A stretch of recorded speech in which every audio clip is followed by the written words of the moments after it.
Welcome back to the Pastor's Study, where we are continuing through the book of Matthew. I want to talk to you today about prayer and fasting and how not to be a hypocrite in your Christian practice. So don't go away.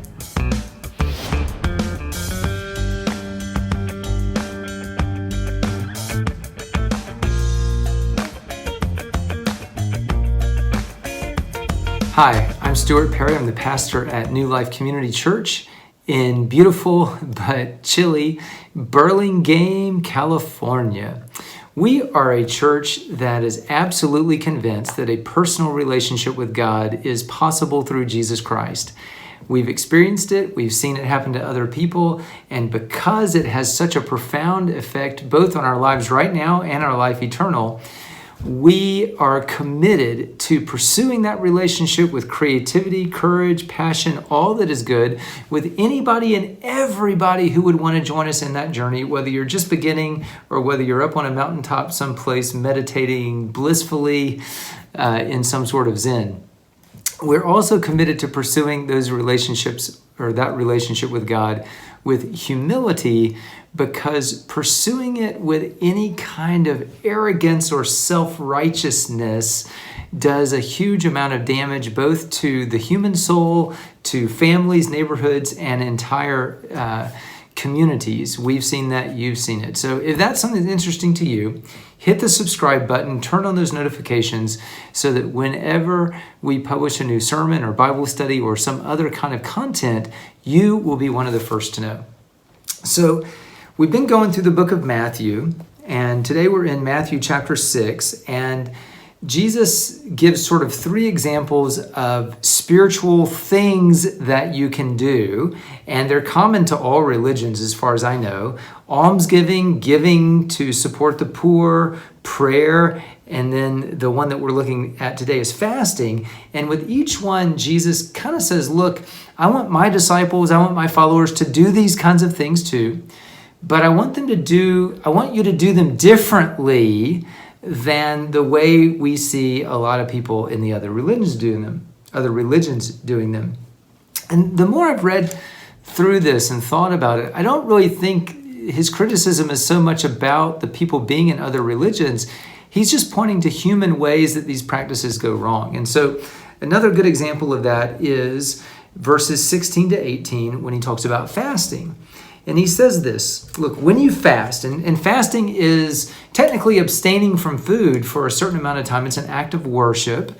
We do it not to lose weight, not as some kind of miracle diet, but people of faith fast in order to focus on God, to remind themselves that God's the provider, and just as an act of sacrifice to God, to show God, demonstrate to God how much we love Him.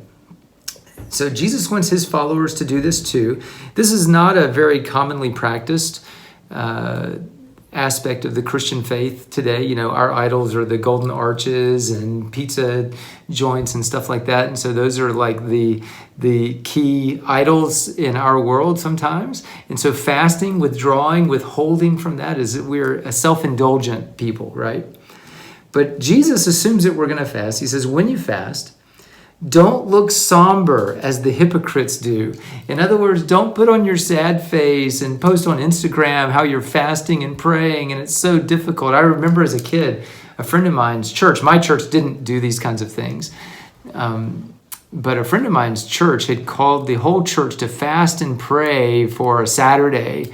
And I remember this friend of mine, you know, we were talking on the phone back in the days when you spent hours talking on the phone with friends attached to a cord that was drawing through the hallway into your bedroom.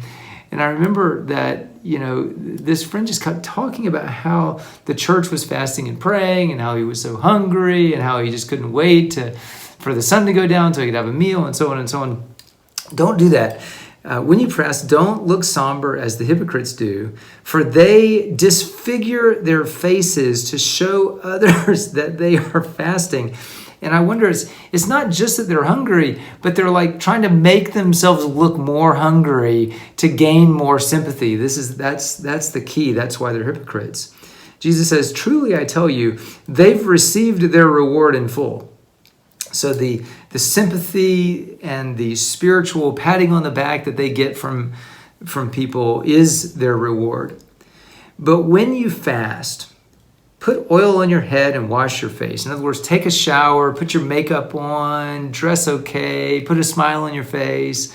Don't look the part of sadness, but let it be an inward act rather than something that you're doing to show off. He says, so that it will not be obvious to others that you're fasting, but only to your Father who is unseen. And your Father, your heavenly Father, who sees what is done in secret, will reward you. Now, some of the things I want to think about are, why is it so important that it's done in secret? And the secrecy theme was true for the almsgiving, for giving money to the poor. And I think there are some reasons, that keeps us humble. It prevents us from sort of exercising the fact that we're the donor and they're the poor person. It preserves the dignity of the person who receives the gift. There's some good reasons for secrecy there. There's an element of secrecy in prayer. Jesus teaching about prayer, go into your closet, close the door, don't let anybody know. Don't do it. Don't pray to be heard on the street. And now here again, there's this element of secrecy. And I'd like to talk about that on Thursday when we do the Zoom discussion of this, Thursday, December 3rd, if you're available, if you're watching this before that. But I wonder if the secrecy emphasis is because it's something that goes on in our hearts. It prevents a kind of an arrogance. It prevents a sort of a performance mentality. I wonder if the secrecy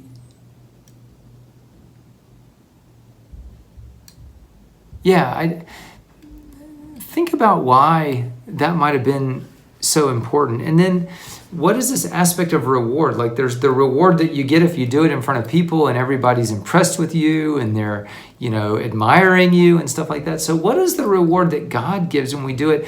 I'll tell you what it is for me. My best times of prayer and fasting, I don't do it often, but I have been known to do it occasionally.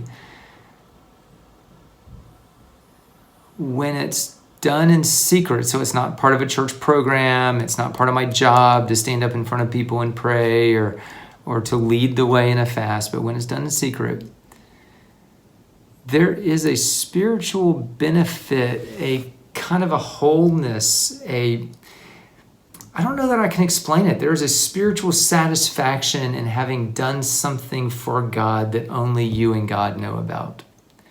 I can't explain it, but it is a sense of wholeness and a sense of shalom and a sense of calm that I don't experience in any other way. And so I think maybe that's part of the reward that Jesus is talking about. So I want to talk about that.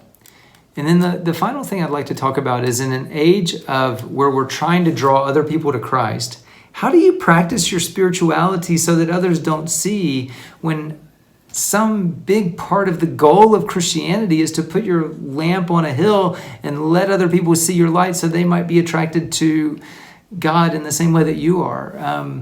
It seems like one of the practical applications of this would be don't put your fast on Facebook. Don't take a photo and put it on Instagram.